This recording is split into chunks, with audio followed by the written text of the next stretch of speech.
G'day everybody and welcome back to my channel.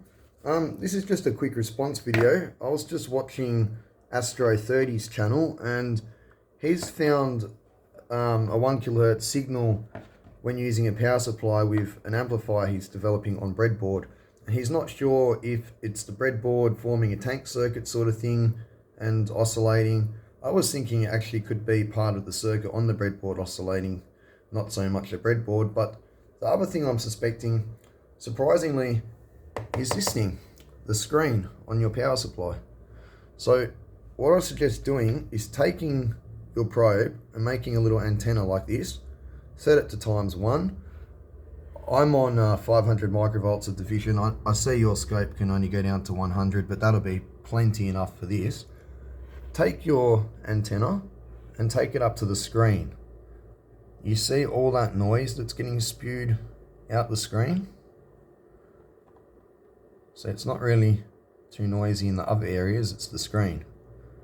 I uncovered that this device has got a noisy screen in a previous video, so that's why I've gone straight to this. I've had a look at some other devices in here and, you know, no luck yet. Let's keep testing. But this is what I recommend you do to see if, because here's the thing, the power supply itself is going to be switching at many kilohertz, not 1 kHz, but the screen might be driven PWM'd at, you know, a smaller frequency. Because I hear a lot of screens whining. Look at all that noise. You know? Again. So, just some food for thought. But you might get lucky. You might find it's the screen spewing out noise.